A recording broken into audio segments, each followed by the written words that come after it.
السلام علیکم ورحمۃ اللہ۔ میرے ہاتھ میں رسائل من القرآن کتاب کا نام ہے اور پیج نمبر 12 ہے۔ اس میں یہ قرآن کی آیت ہے، اعوذ باللہ من الشیطان الرجیم، بسم اللہ الرحمن الرحیم۔ وَرُسُلًا لَمْ نَقْصُصْهُمْ عَلَيْكَ، سورہ نساء آیت نمبر 164۔ اس کا ترجمہ ہے، ان رسولوں پر بھی وحی نازل کی جن کا ذکر تم سے نہیں کیا، یعنی اللہ تعالیٰ اپنے آخری رسول حضرت محمد مصطفیٰ صلی اللہ علیہ وسلم سے بیان کر رہا ہے کہ ہم نے اور سارے رسولوں کا ذکر نہیں کیا اور ان کے تعلق سے آپ پہ وحی نازل نہیں کی، یعنی نہیں بتایا۔ اور کچھ رسولوں کے بارے میں اللہ تعالیٰ نے بتایا جن کے بارے میں ہم لوگ بھی جانتے ہیں، قرآن میں آیا ہے۔ تو قرآن میں بہت سارے رسولوں کا ذکر نہیں آیا، تو اس سے ہمیں کیا سبق ملتا ہے کہ اگر لوگ تمہارے فضل و کمال کے معترف نہیں جانتے ہیں تو مایوس نہ ہو۔ تمہارے لیے کیا یہ کافی نہیں کہ اللہ جانتا ہے کہ تم کون ہیں؟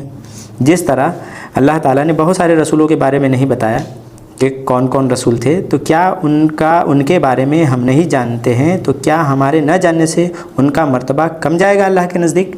تو جواب ہے نہیں۔ تمہارے لیے یہ کافی نہیں ہے کہ اللہ جانتا ہے کہ تم کون ہو۔ ہم حضرت نوح علیہ السلام کو جانتے ہیں، اس سے ان کی نیکیوں میں کچھ بھی اضافہ نہیں ہونے والا، اور جن نبیوں کے بارے میں اللہ تعالیٰ نے ہمیں نہیں بتایا ان کی نیکیاں اس وجہ سے کم نہیں ہوں گی کہ ہم انہیں نہیں جانتے۔ ہارون رشید کے لشکر میں 20,000 مجاہد ایسے تھے جنہوں نے رجسٹر پر اپنا نام درج نہیں کرایا تھا۔ وہ اپنی تنخواہیں بھی نہیں لیتے تھے، صرف اس لیے کہ اللہ کے سوا کوئی ان کو جان نہ جائے۔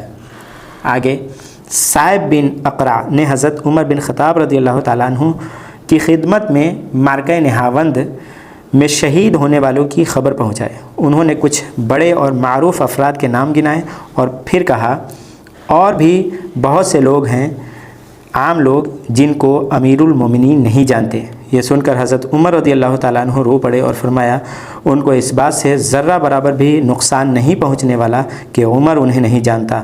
اللہ رب العزت انہیں اچھی طرح جانتا ہے اور یہی کافی ہے۔